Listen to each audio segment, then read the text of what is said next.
성부와 성자와 성령의 이름으로 아멘. 예수님과 어머니 하나 되신 성심을 통해 아버지 뜻 안에서 기도드립니다. 사랑하는 하나님 아버지, 저희가 듣겠습니다. 말씀하여 주옵소서. 오늘도 아버지의 그 위대한 빛의 나라인 그 진리로 저희들을 새롭게 태어나게 하여 주시는 사랑에 감사드립니다. 이 진리의 빛이 저희들의 사고방식과 정신을 매 순간 예수님과 어머니를 닮은 사고방식과 정신으로 재창조가 일어나도록 축복하여 주시옵기를 갈망으로 초원드립니다. 이 모든 기도 우리 주 예수 그리스도의 이름으로 기도드리나이다. 아멘. 성부와 성자와 성령의 이름으로 아멘. 안녕하십니까. 하느님의 뜻 성교의 피아스녀입니다. 오늘도 여러분들과 함께 아버지께서 가르쳐 주시는 진리의 그 빛의 나라에 대해 함께 학습해 보도록 하겠습니다. 2022년 1월 23일 대중을 위한 메시지. 저 모리는 또다시 하느님 아버지의 성심이라고 알게 된 큰 불꽃을 봅니다. 하느님 아버지께서 말씀하십니다. 오늘 눈이 내리는 것을 바라보면서 나는 어떤 두 눈송이도 동일하게 만들지 않는다는 사실을 명심하여라. 마찬가지로 나는 어떤 두 사람도 동일하게 만들지 않는다. 심지어 일란성 쌍둥이조차도 내 눈에는 다르게 보인다. 또한 사람들은 그들이 내리는 선택들로 인해 심판 때 그들의 영혼들이 구별된다는 사실을 명심하여라. 신체적 특징이 아니라 바로 이 선택들이 중요한 것이다. 너희의 영혼을 진리로 감싸라. 이것이 나를 기쁘게 하는 길이다. 너희가 진리 안에서 산다면 너희의 영혼은 심판 때 순수한 아름다움을 바라게 될 것이다.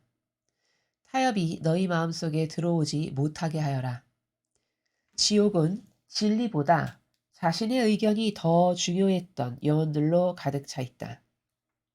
지혜롭게 나의 계명들을 따라라. 나의 계명들은 진리이기 때문이다. 모든 영혼은 나의 계명들에 대한 그들의 순종에 따라 그리고 얼마나 나의 계명들을 알고 사랑하고자 했는지에 따라 심판받는다. 주님의 말씀입니다. 하느님 감사합니다.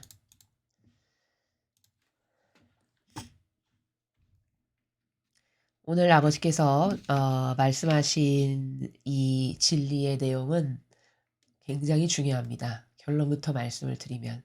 왜 중요하다라고 말씀을 드리냐면은 대다수 우리가 간과하고 살아가는 잘 인식하지 못하고 깨닫지 못하여서 죄라고 느끼질 수조차도 없는 그 세계에 대해서 아버지께서 말씀하시기 때문입니다. 그래서 오늘 이 말씀을 이 메시지를 올바르게 이해하는 것은 내 영혼이 지옥으로 가느냐 아니면 천상의 나라로 가느냐를 결정지을 만큼 너무너무 중요한 내용이니 여러분은 집중하시고 들으시기 바랍니다. 먼저 첫 번째 줄에 아버지께서 말씀하시기를 오늘 눈이 내리는 것을 바라보면서 나는 어떤 두 눈송이도 동일하게 만들지 않는다는 사실을 명심하여라 이렇게 말씀하셨습니다. 이거 그냥 상식적으로 모든 사람이 아는 내용이죠. 그렇지. 하나님은 똑같이 만드시지 않지.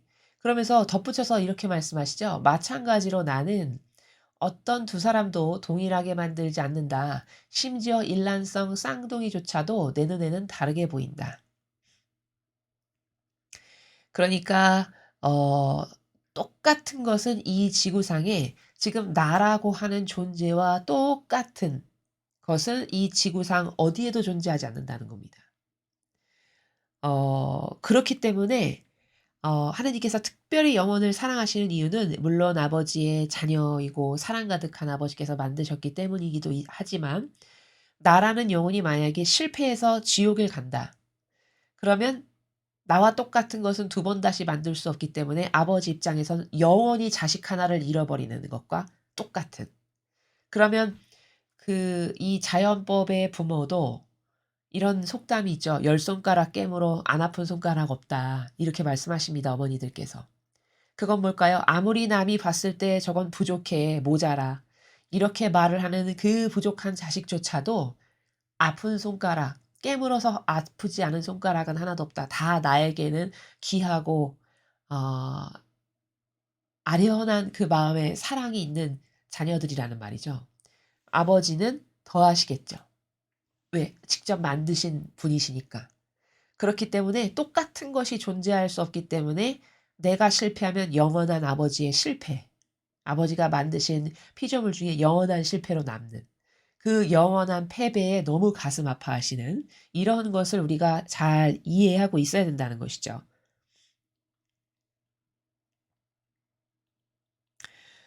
또한 사람들은 그들이 내리는 선택들로 인해 심판 때 그들의 영혼들이 구별된다는 사실을 명심하여라. 이렇게 말씀하셨습니다. 자, 이 마지막 줄 굉장히 중요합니다. 사람들은 그들이 내리는 매 순간순간의 다양한 선택이 증거 자료가 돼서 그 증거 자료를 가지고 심판대 앞에 딱 섰을 때 아버지께서 너 요때 요때 요때 어떻게 선택했어? 입증 자료가 딱딱딱딱 펼쳐지면서 너는 그러니까 지옥, 너는 그러니까 연옥, 너는 천상의 나라 이렇게 결정이 된다는 사실입니다. 그런데 이런 내용을 여러분이 평상시에도 알고 계시지만 오늘은 좀 더 그것을 도식화해서 도표화해서 여러분의 그 기억에 임팩트 있고 강하게 남겨서 잊지 않으실 수 있도록 도표를 가지고 설명하겠습니다. 자, 여기 보십시오. 제목은 진리가 무엇인가 라는 겁니다. 이 도표의 내용은. 그런데 특별히 사고방식과 관련하여 진리란 어떤 것인가 라는 것에 대해서 이렇게 도식화한 내용입니다. 이 좌측에 있는 이 세 가지의 네모, 요게는 다 인풋입니다. 인풋. 주입되는 값이죠. 그쵸? 그리고 이 주입되는 값에 따라서 나오는 결과물인 아웃풋이 오른쪽에 있는 이 네모 박스의 내용들입니다. 자, 그러면 여기 인풋인 바로 이것이 내가 하는 다양한 선택들입니다. 여기 내가 하는 선택들 보이시죠? 이 좌측에 네모 박스에 있는 것들이 각각의 인간이 매 순간순간마다 내리는 결정들이고 선택들입니다. 그리고 내가 어떤 결정을 하느냐에 따라 아웃풋, 즉 결과물이 이렇게 결정된다는 거죠. 자, 그러면 예를 들자면 내가 어떤 순간에 선택을 했는데 예를 들어 1 더하기 2 더하기 3이라는 선택을 했다. 그럼 결과물은 빼도 박도 못하고 6이라는 값이 나올 수밖에 없는 것이 진리의 사고방식의 나라입니다. 결코 6이 아닌 다른 값으로 조작할 수 없습니다. 입력되는 것에 근거하여 아웃풋이 나올 수밖에 없다라는 겁니다. 그 말을 지금 아버지께서는 앞에서 뭐라고 하신 거냐? 그들이 내리는 선택들로 인해 심판 때 그들의 영혼들이 구별된다는 사실을 명심해라 하셨습니다. 그러니까 다시 말하면 우리가 매 순간마다 내리는 이런 선택들로 인해 심판 때 각각의 영혼들이 구별된다. 이 아웃풋의 값이 무엇이냐에 따라 지옥, 연옥, 천국 이렇게 결정된다는 것을 너는 명심해라. 이 말씀이시죠. 자, 그렇다면은 여기 이렇게 1 플러스 2 플러스 3 이렇게 해서 어떤 플러스 값이 나오는 것은 그나마 내가 선택을 잘 해서 아버지 뜻 안에서 해서 양수의 값이 나오게 하는 결과물이 나오게 하는 그런 선택이었다라고 이렇게 볼 수 있다면 예를 들어 내가 마이너스적인 것을 입력했다. 이 내가 하는 선택이 이거 바로 뭐냐? 이건 하느님과 무관한 결정을 한 겁니다. 내가. 마이너스 값이라는 것은 입력 값이. 그렇다 보니 빼도 박도 못하게 결과물이 마이너스 11이 나올 수밖에 없죠. 이걸 더하면. 그럼 이 마이너스 11은 누구에게 항의도 할 수 없는 것이 내가 하느님과 무관한 내 멋대로의 결정인 마이너스 10과 마이너스 1을 했기 때문에 이 결과물은 거짓말을 못해요. 그래서 마이너스 11이라는 결과물에 근거하여 나는 천상의 나라는 갈 수 없는 이러한 것이 너가 죽고 나면 심판대 앞에 네 앞에서 펼쳐질 내용인데 너가 무엇을 선택하느냐고 했는 너의 사고방식에 따라서 네가 갈 나라가 결정되는 이런 사실적이고 구체적이고 수학적인 빼도 박도 못하는 것인데 너는 이것에 대해서 평상시에 인식을 하고 살아가고 있느냐라고 아버지께서 말씀을 하시는 내용이라는 거죠. 그래서 정리하면 이런 마이너스적인 값을 입력하는 건 내가 하느님과 무관한 결정을 할 때인 것이고, 반대로 플러스적인 값이 입력되게끔 결정을 했다면 그래도 내가 하느님을 의식하는 가운데 무언가를 결정해서 양수의 값이 나오게 하는 결과물을 만든 것이고, 이런 거라는 거죠.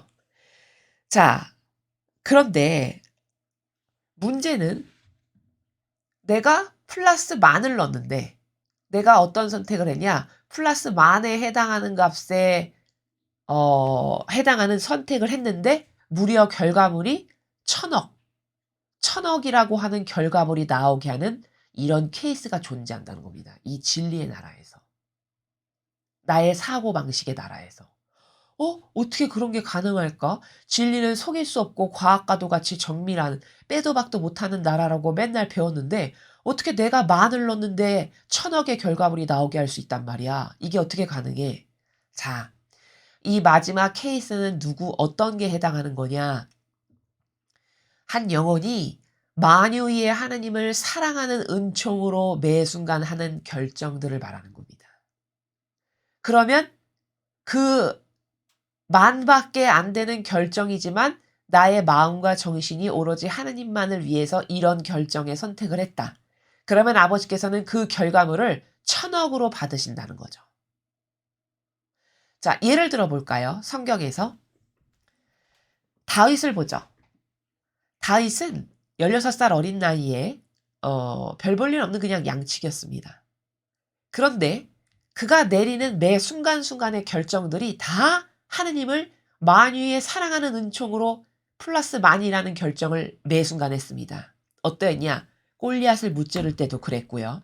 왜? 모든 장수들 다 두려워하고 무서워하고 심지어 사울마저도 다윗이 나가서 싸운다고 하니까 극구 말리면서 야, 저 사람은 일평생 장수로 산 사람이고 너는 불과 양을 치는 소년인데 네가 어떻게 이긴단 말이냐. 너 그럼 이런 갑옷도 있고 이 칼도 빌려주마. 이거 가지고 가라. 이렇게 하죠. 그랬더니 그때 다윗이 뭐라고 답변하죠? 아니 이런 거는 필요 없습니다. 오히려 거추장스럽고 무겁습니다. 나는 내가 사랑하는 만군의 하나님의 이름을 받들어 모시고 그분의 이름으로 나갈 겁니다. 무서워할 것 없습니다. 싸움은 사람이 하는 게 아니라 하느님께서 해주시는 겁니다. 이렇게 말하고 짱돌 5개 들고 나갑니다. 이게 뭘까?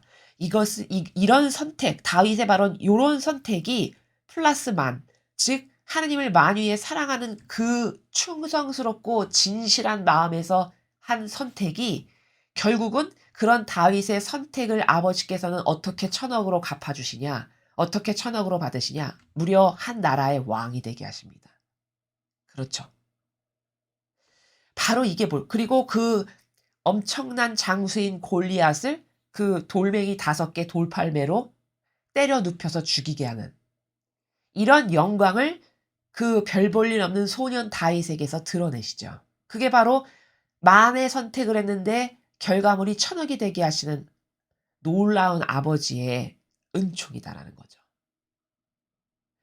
바로 이 마지막 케이스는 세상 대다수의 사람은 하느님과 무관한 결정을 해서 마이너스의 값에 열매를 맺거나 혹은 하느님과 조금 연관된 결정을 한다고 해도 미미한 수준에서 함으로써 요런 어떤 뛰어넘고 초월하는 값을 내지는 못하는 이런 사고방식으로 살아가는 것이 인류의 대다수죠.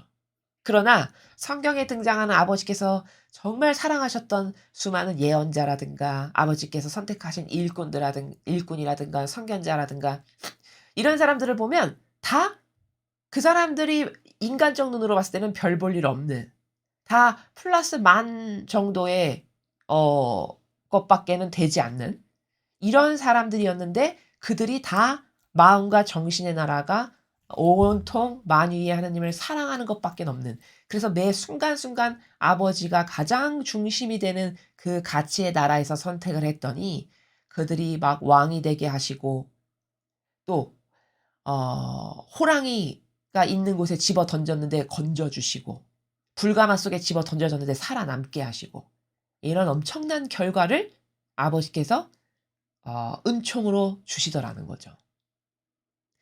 그래서 이 마지막 케이스는 바로 이런 겁니다. 우리 이 보잘것없는 인간이 정말 건불밖에는 되지 않는 인간이지만 내가 매 순간을 어떤 것에 근거하여 무슨 결정을 하고 살아가느냐에 따라 예를 들어 내가 만유의 하나님을 나의 전부로 사랑하는 사고방식으로 살아가는 영혼이 내리는 선택. 그러면 그 영혼에게는 건불이었던 그 영혼이 더 이상 건불이 아닌 것으로 아버지께서 쓰신다는 겁니다. 바로 다윗이 그러한 거고 다니엘 예언자가 그랬던 거고 이사야 예언자가 그랬던 거고 엘리야가 그랬던 거고 이런 거죠. 그러면 모든 사람이 이 진실을 알고 나면 '와 나도 이렇게 천억의 결과물을 맺는 이런 선택을 하는 삶을 살고 싶어.' 이거를 선택하고 선호하겠죠. 그렇다면 나도 이렇게 만을 주입했는데 천억의 결과물이 나오게끔 하는 삶으로 살고 싶다면 나는 어떻게 해야 될까? 뭐가 달라져야 될까? 바로 여기 오른쪽 박스에 제가 적어 놓았죠. 나도 이렇게 결과물을 밖에 안 넣었는데 천억이 나오게끔 하는 이런 단숨에 결과물을 바꾸는 방법이 있습니다. 그 방법이 뭐냐? 바로 하나님 아버지를 전부로 저의 전부로 내적이고 외적인 모든 것의 전부로 사랑할 수 있는 은총을 주십시오. 라고 청원드려서 그 은총을 아버지께서 나에게 허락하셨을 때 그래서 아버지께서 은총을 주셨을 때만 내가 다윗과도 같고 다니엘과도 같은 선택을 할 수 있고 그럴 때는 더 이상 보잘것없는 건불이 아니라 하나님의 능력이 그 영혼에게 임함으로써 그 영혼이 행하는 모든 것에서 아버지의 영광이 찬란히 드러나는 이런 결과의 다양한 열매를 맺게 된다는 것이죠.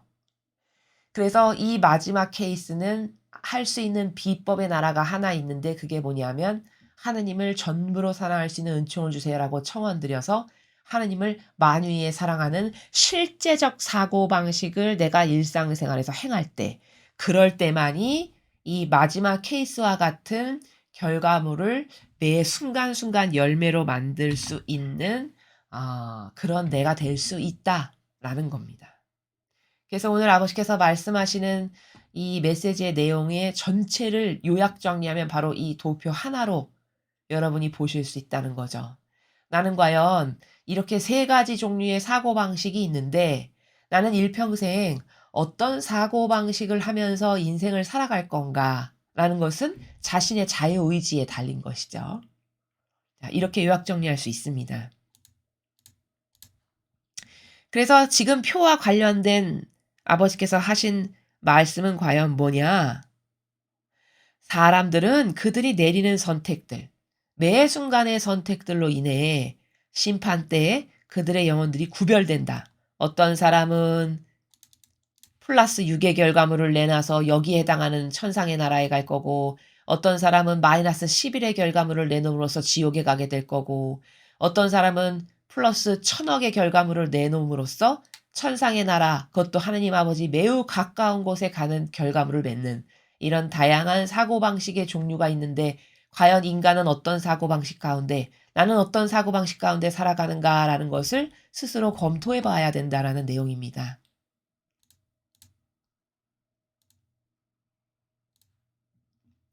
신체적 특징이 아니라 바로 이 선택들이 중요한 것이다. 그렇죠. 신체적 특징에 따라서 결과물이 달라지는 것이 아니죠. 내가 매 순간 어떤 선택을 하느냐에 따라 나의 영혼이 가야 될 곳이 결정되는 겁니다.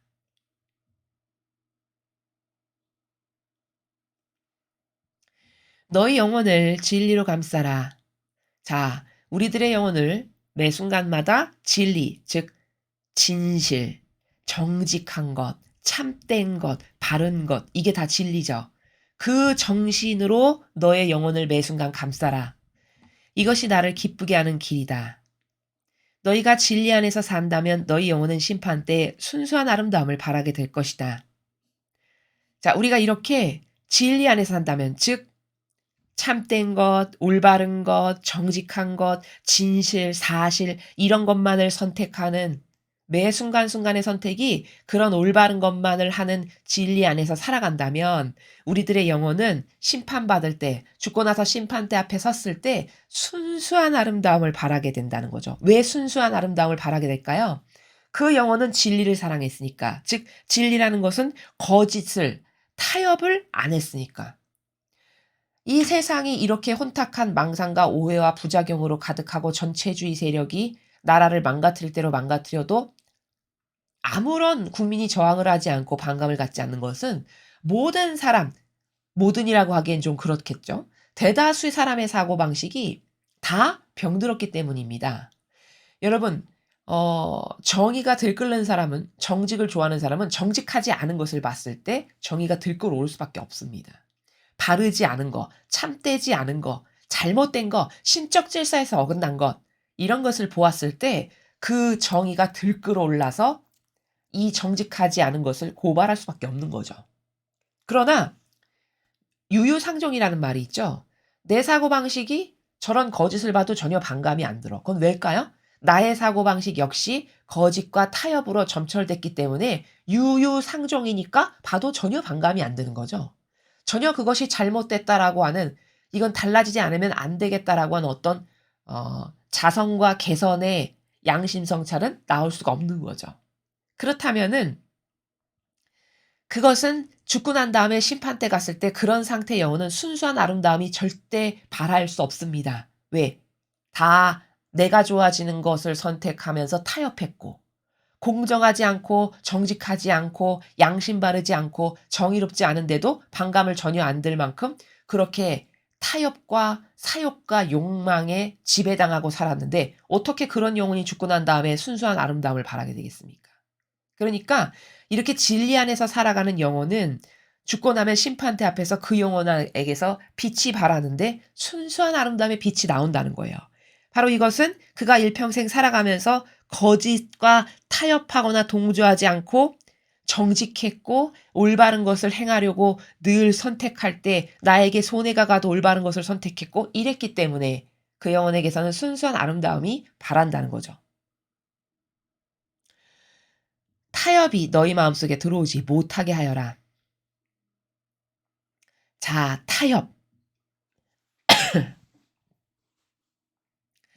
여러분, 타협도 정서상 자리 잡는다는 것을 아십니까? 자, 정서상 자리 잡는다는 것은 무슨 말이냐면 우리는 흔히 타협하면은 정치인의 타협만 나쁘고 어떤 그 권모술수를 활용한 세상 사람의 눈에 보이는 타협만 나쁘다고 하죠. 그것은 눈으로 드러났기 때문에 모든 사람에게 잘 보여서 타협이라고 인식하지만 보이지도 않는데 나도 모르게 내 안에 타협의 기호와 정서가 있는 것이 이게 더 교묘하고 악독한 악입니다. 무슨 말이냐? 그럼 타협의 정서라는 건 뭐냐? 예를 들면 이런 겁니다. 진리는 타협이라는 게 없습니다. 타협하는 것 자체가 마귀고 악입니다. 하나님께서 한번 성경에 무엇을 설정해서 값을 딱 주셨으면 그것은 죽는 날까지 그것을 지켜야 하는 거고 그 법은 변질되지 않는 겁니다. 이게 진리는 타협이 없다라고 말씀드리는 나라입니다. 그런데 여러분 안에 우리가 지난 수십 년을 종교 생활을 하다 보니까 나도 모르게 내 정서와 기호 안에 타협이 아예 내재화된 게 있습니다. 어떤 식으로 있냐? 어 항상 하느님 중심이고 하느님을 먼저 나의 전부로 사랑함으로써 내가 불편을 감수하고라도 아버지를 위해서는 요것은 요렇게 되어야만 해.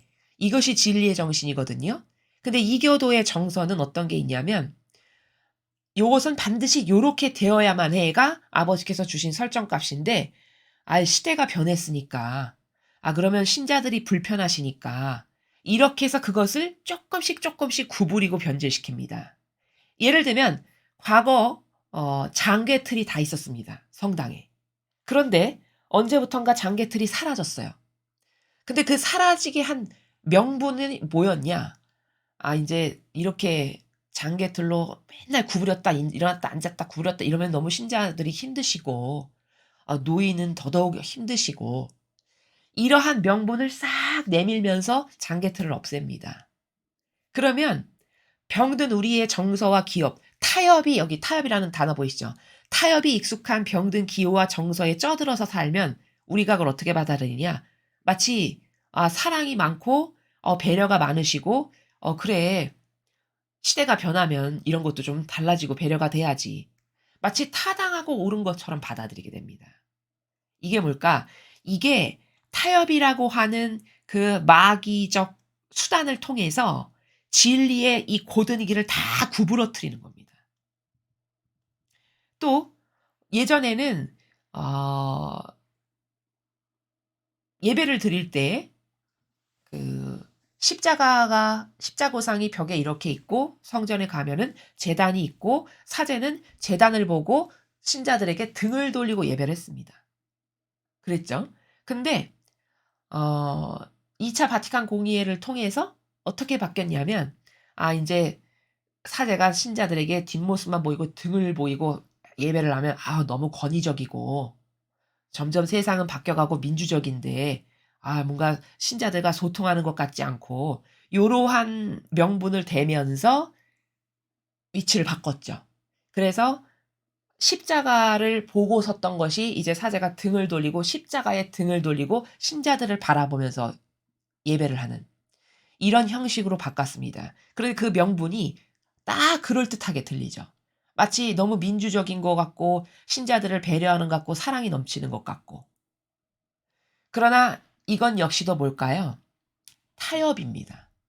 하느님이 전부시고 중심이 되셔야 한다라고 하는 계명의 첫 번째 정신조차도 깔아뭉개고 지키지 않는, 짓밟는, 그래서 사고를 뭉그러뜨려서 경계를 다 허물어서 막연하게 만드는 이 타협의 악이 이 교회 안에 들어와서 모든 것을 이런 식으로 다 뭉그러뜨리고 경계를 흐트러뜨리고 없애는 겁니다.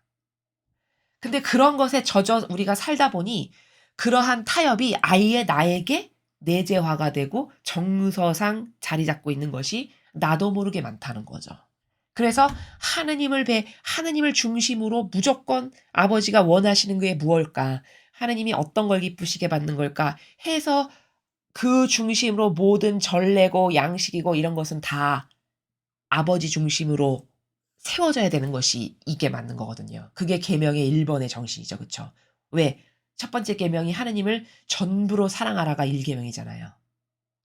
그런데 다 인간 편의주의로 사람을 마치 배려하고 사랑하는 것처럼 엄청 자애심과 배려심이 많은 자비하신 배려가 많은 것처럼 이런 것처럼 다 우그러뜨려서 타협의 정서 가운데 누룩이 조금씩 침투하다 보니 우리도 모르는 사이에 그 타협의 정서와 기호가 내 안에 이미 내재화된 게 많다라는 거죠.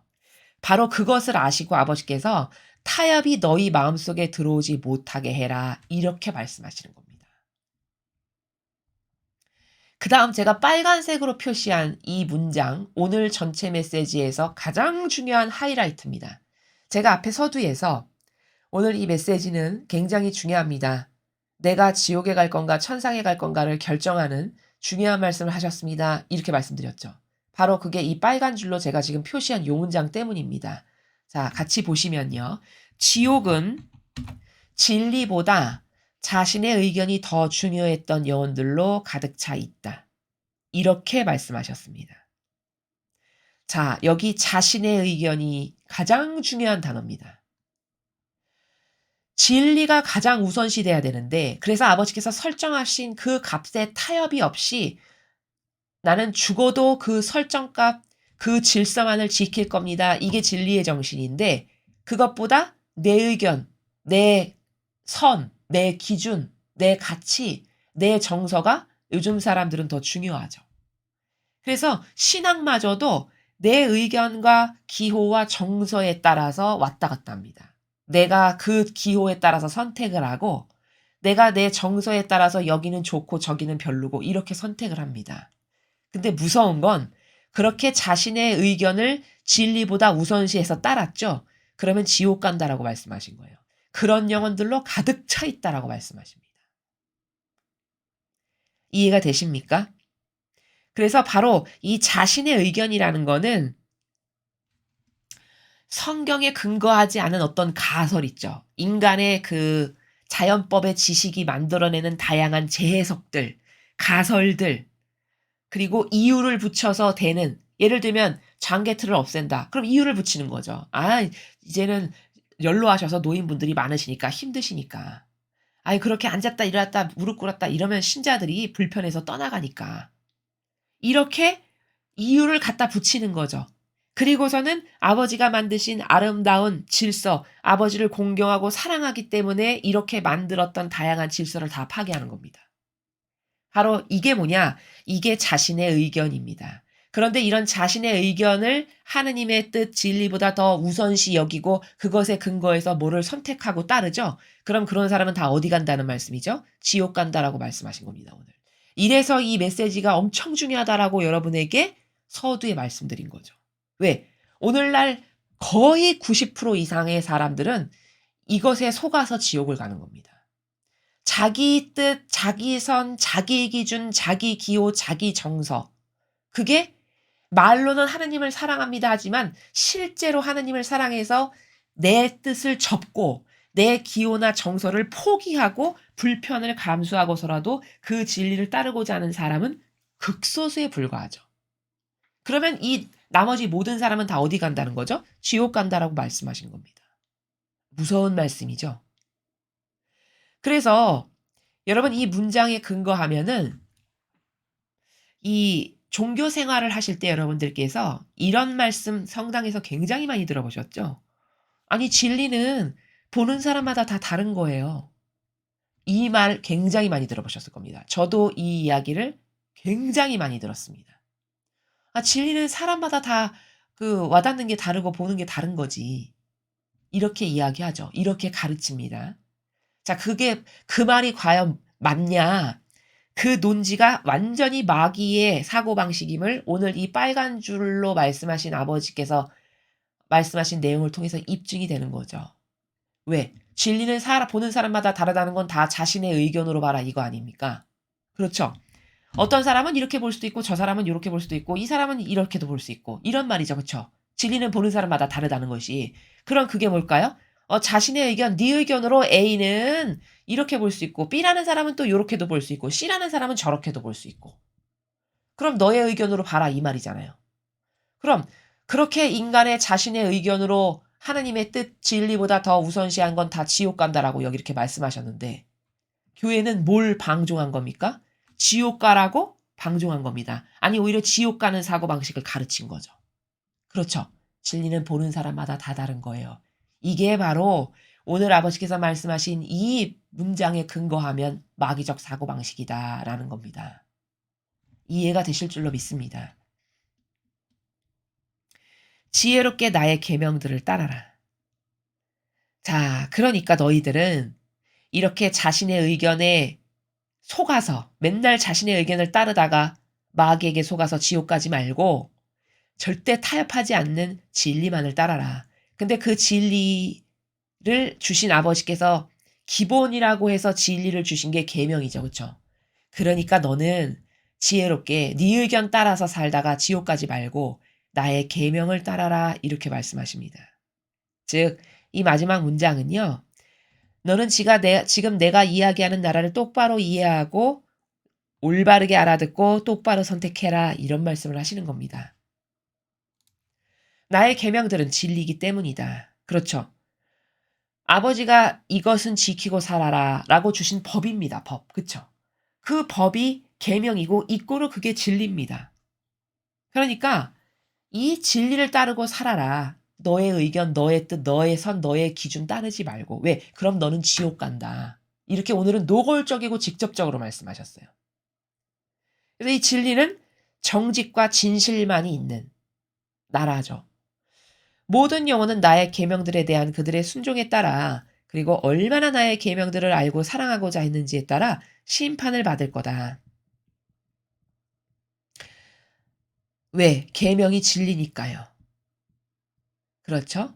그 진리에 타협하지 않고 불구하고 내가 힘들고 고통스럽고 나에게 손해가 오고 치욕과 모욕이 와도 그 계명을 얼만큼 몇 퍼센트로 어떤 질과 양적인 면에서 순종했는지 사랑을 했는지 그것을 지킨 정도에 따라 심판을 받는다. 다시 말하면 하느님을 사랑하는 정도에 따라 영혼은 죽고 나면 심판받게 된다는 것을 마지막 문장에서 말씀하신 겁니다.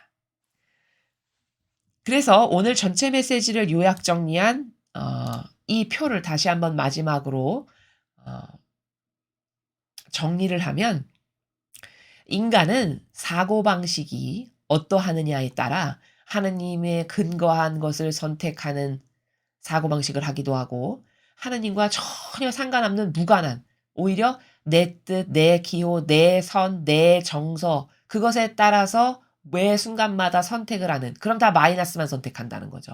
이런 사고방식도 있고, 또 어떤 사람은 만유 위에 하느님을 전부로, 나의 외적이고 외적인 모든 것의 주체가 되시는 전부로 사랑하는 나라에서 살면서 그 사고방식 가운데 매 순간 결정을 하는 영혼도 있다는 거죠.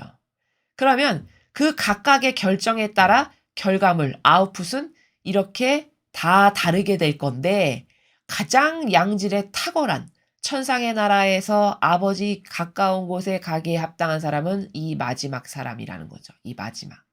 그럼 이것에 해당하는 케이스는 어떤 인생을 산 사람들인가를 성경을 통해서 확증해 보면, 다니엘과 같고, 다윗과 같고, 엘리야와 같고, 그렇죠? 다 불구하고 하느님을 위해서 다 자신의 이득과 권한은 다 포기한 거죠. 그리고 맨날 자기에게는 손해만 가는, 오로지 아버지가 좋아주신다면, 좋아지는 거라면 내가 손해가는 것에는 전혀 개의치 않고 동의치 않는, 오히려 그걸 영예로 여기는 이런 선택들을 매 순간 했죠. 그랬더니 그런 영혼들을 아버지께서는 쓰시는데, 더 이상 이런 비참한 인간이 아니라 그 영혼을 도구로서, 매개체로서 엄청난 하느님의 영광을 드러내는 결과물을 만들어내는 것들을 그들이 양산하더라는 거죠. 열매를 맺더라는 거죠. 그래서 더 이상 건불이 아닌 것이 되는, 이런 결과를 맺게 하는 탁월한 영혼들도 있었다는 거죠. 그 정점의 탑에 위치해 있는 분이 바로 예수님과 성모님이시고요. 그럼 나도 이 마지막 사고방식을 하면서 살다가 죽고 싶잖아요. 그럼 어떻게 해야 될까? 답은 간단합니다. 하느님 아버지를 전부로 사랑할 수 있는 은총을 주세요. 여러분이 원하신다면.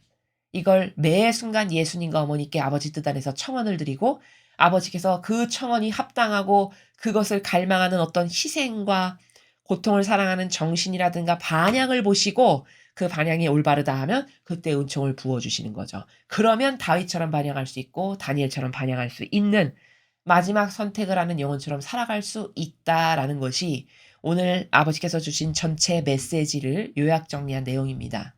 그리고 제가 아까 특별히 빨간 줄로 표시한 문장, 지옥은 다 누가 가냐? 자기 의견을 하느님의 뜻 진리보다 더 우선시해서 그 자기의 의견으로 뭐든지 선택했던 사람, 그게 누굴까요? 바로 이렇게 가운데 매 순간 결정하는 게 다 마이너스인, 이런 사람은 지옥밖에는 갈 수가 없다라는 것을 오늘 아버지께서 말씀해 주셨습니다. 그래서 우리는 오늘 자신의 의견을 따르고 살면 지옥 간다, 이 한 문장을 여러분이 오늘 하루 종일 매 순간마다 저희의 강의를 들으시면서 곰곰이 성찰해 보시기 바랍니다. 도대체 이게 무슨 말씀이실까? 나는 그런 어떤 내 의견, 그리고 진리가 아닌 것에 타협하는 마음으로 나의 사고방식이 하느님의 신적 질서의 경계를 다 허물어서 뭐든지 막연하고 경계를 뭉뚱그리하게 하는 이런 사고방식으로 살아가는 그런 부작용은 나에게 남아있지 않은가. 이런 것을 잘 검토해 보시고, 그런 것이 있다면 뽑아서 집어던져 버리고 그것을 없앨 수 있는 은총을 주세요. 청원도 드리고, 또 열렬히 저도 다윗처럼 다니엘처럼, 그리고 성경의 수많은 아버지께서 사랑하셔서 선택하셨던 아버지 영광을 드러냈던 그런 예언자들처럼 늘 만유의 아버지를 전부로 사랑하는 것을 결정할 수 있는 은총을 주십시오. 이렇게 청원을 드려서 우리들도 우리들의 사고방식이 완전히 새로워져서 진리에만 근거한 것을 매 순간 선택할 수 있는 그런 영혼들이 되어야 하겠습니다. 이상으로 2022년 1월 23일 대중을 위한 메시지 해설을 마치겠습니다. 감사합니다.